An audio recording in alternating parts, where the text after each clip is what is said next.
Nagaan isiniif haa ta'uu Oromoo koo akkam jirtu nagaa keessanii fayyaa keessanii jirtuu nagaan isiniif haa ta'u isiniin jedha jirtuu hordoftoota Amboo YouTube kan taatan hundumti keessan nagaan isiniif haa ta'u jechuun jaaladha.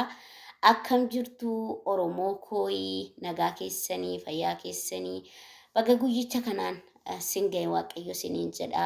Akkam jirtu naguma keessanii fayyaa keessanii baganaa jiraattanii anaa jiraatu lammiiwwan koo isiniin jedha obboloonni akkasuma gola hambaa keessa jirtan obboloonni biyya hambaa nagaan isiniif haa baay'atu isiniin jedha otoon gandaan isiniin qoodiin kutaadhaan amantaadhaan obboloota koo nagaa keessanii hordoftoota Amboo YouTube nagaan isiniif haa ta'u irra deebi'een isiniin jedha nagaan ana bira jiru simbirallee akka jiru abdiif amantiin qaba.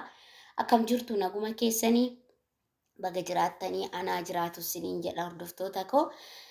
Egaa inni nu jiraachise inni yoo naannu ga'ee waaqni galata guddaa argatu isiniin jedha obboleewwan koo akkam jirtu nagaa keessanii ramadaanni gaa guyyaa 28ffaa keessa jirra jechuudha.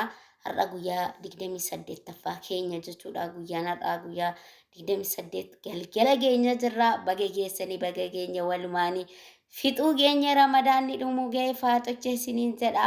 Si'achi immoo isinis dalagaan isinirraa hojiin isinirraa gabaabbachuu ga'eera. Amma tokko isinirraa qannasuu ga'eera isiniin jedha. Akkam jirtu naguma keessanii isiniin jedha hordoftoota Amboo YouTube hedduu sin jaaladha baay'ee sin kabajaa hordoftoota koo akkasuma obboleeyyan kiyya dhiiraa shamarran otoo hin jedhin hordoftoota koo hunduma keessan baay'uma sin jaaladha baay'uma sin kabaja isiniin jedha baay'ee tokko isin jaaladha anillee isin yaada isin na yaaddumoo akkamii akkuma na si yaadu na yaaddumoo akkamii isiniin jedha. Egaa har'a viidiyoo xiqqoo waan tokko bakka waanuma bakka ergaa qabu tokko isinii dhaamuu dhufe jechuudha. Innis ergichi akkasuma nuti obboloota koo obboleeyyan shamarranii obboleeyyan dhiiraa warri biyya hambaa kana keessa jirru fatanaa hedduu rakkina hedduu keessummeessina jechuudha obboloota koo. Baay'ee rakkoo hedduu otoo rakkoo qabnu maatii keenyaan rakkoo keenyaan gahannu akka hin rakkannetti jechuudha kan nuti akka hin rakkannetti jechuudha kan nuti himannu otoo rakkoo qabnu otoo rakkannee jirru otoo cinqamaa jirru otoo dhukkubsannu otoo rakkannu akka waan hin rakkannetti yeroo mara akka waan hin rakkannetti jechuudha kan nuti maatii keenyatti dubbannu jechuudha. Maatiin keenya immoo isa nuti ennaa fuula bilbilaa fuulduratti baane kan qaamni keenya addaatu kan qaamni keenya bareedu laala malee rakkoo nuti keessa jirru namni nuu beeku hin jiru jechuudha obboloota koo. Waanuma nuti tole waanuma nuti tolee jiraannu itti fakkaata maatii keenyatti jechuudha. Maaliifan kana isiniin jedhee ani amma mataa koorraa yoon fudhadhe otoon cinqamu otoon rakkadhu otoon dhiphadhu otoon na dhukkubu maatii kootti dhukkuba koo guyyaa tokko ni maddu jechuudha. Kanaafi obboleewwan koo wanti isinii dhaamu tokko akkasuma obboloonni biyyaa ba'uuf illee jirtan obboloonni immoo biyyaa baatanillee biyya namaa jirtanii akkaawuntii mataa keessanii obboloota koo akkaawuntii mataa keessanii nigdi baankii haa ta'u awaash baankii haa ta'u oromiyaa baankii haa ta'u akkaawuntii keessan kan maqaa keessanii jechuudha kan maqaa keessanii gaafa biyyaa baatan kan maqaa keessanii baafadhaati biyyaa baa obboloota koo jechuudha kan maqaa keessanii.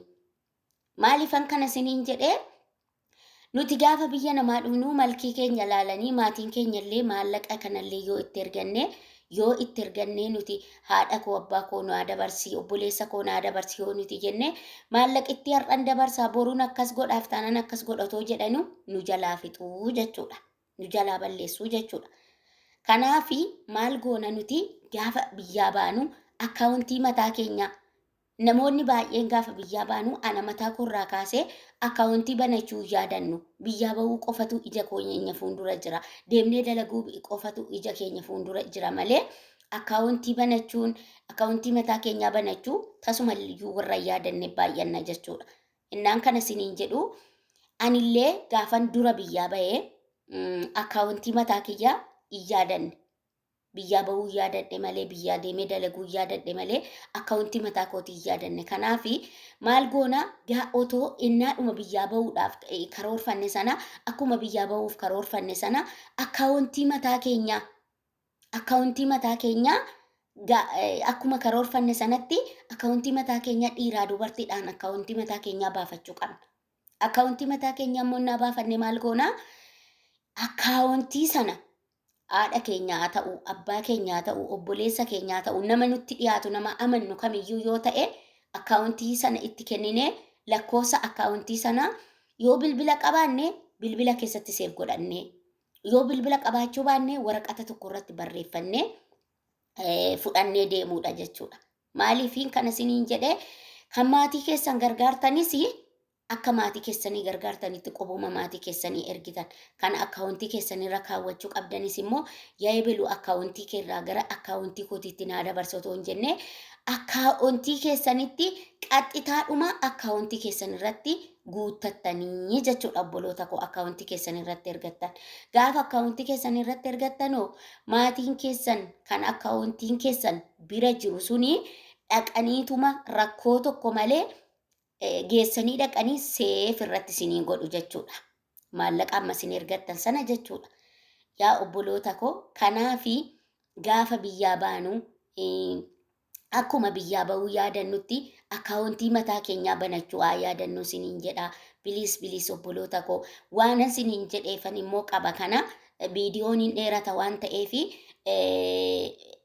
viidiyoon hin dheerata waan viidiyoon dheeratuufi viidiyoo immoo kan biraa siniifan dalagee sinii gallakkisa jechuudha. Kanaafi obboloota koo maaliif jennaani akkaawuntii ofii jechuun qixxee barruu kee keessaatii qabduuti. Qixxee barruu keetii keessaa qabduuti jechuudha. Akkaawuntii kee irratti guuttattee jechuun barruu kee keessaa waan barruu kee keessaa qabdu tokko abdii qaba. Wanta tarkaa qabdu tokko abdii qaba. Namarraa miliyoona tokko nama biraa qabaachuurraa ilma namaatti kennitee liqeessitee yookanii fi naa qabi yookanii fi ittiin nagadii naa deebisi jettee yookanii fi miliyoona tokko abdachuurraa birrii 100,000 akkaawuntii keerra jirutu abdii qaba jechuudha.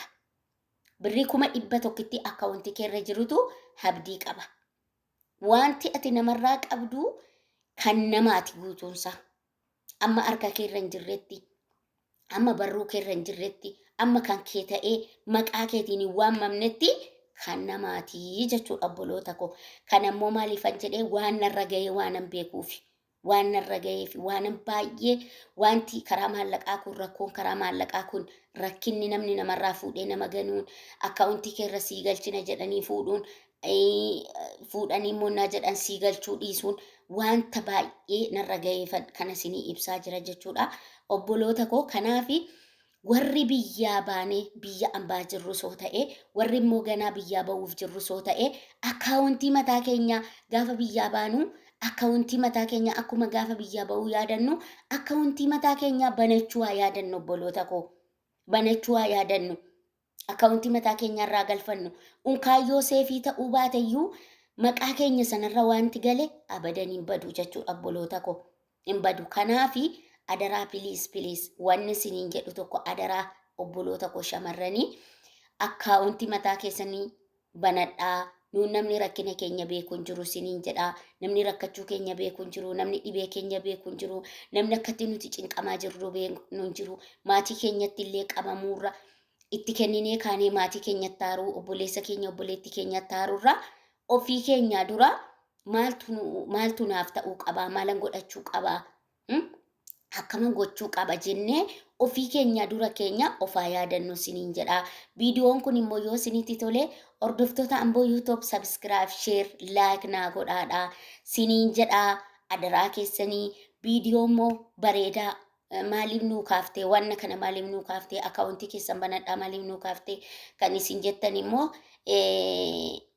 gaafa tokko immoo viidiyoo bareedaadhaanii sinii deebi'ee dhufa jechuudha. Viidiyoo waanuma kanaatiin wal qabatu maaliif akkana siniin jedhe miliyoona tokkorra birrii 100,000 miliyoona tokko nama biraa qabdanirraa 100,000 akkaawuntii keessanirraa qabdantu caalaa waanan siniin jedheefi deebi'ee kan immoo sinii ibsa jechuudha. Hordoftoota Amboo YouTube siniin jedhaa baay'een sin jaaladha baay'een sin kabaja hordoftoota koo siniin jedhaa subscribe share naa godhu hin dagatinaa like naa godhaadhaa siniin jedhaa sinin jaaladhaa sinin kabaja hordoftoota koo baay'een isin jaaladhaa siniin jedhaa warra afaan Oromoo dubbattan kulluu keessan baay'een sin jaaladha baay'een sin kabaja hunduma nama ta'e ani nin jaaladha nan kabaja rabbiin immoo ana caala sinaa jaalatu siniin jedhaa baay'ee amma viidiyoo biraatiin walitti deebinutti.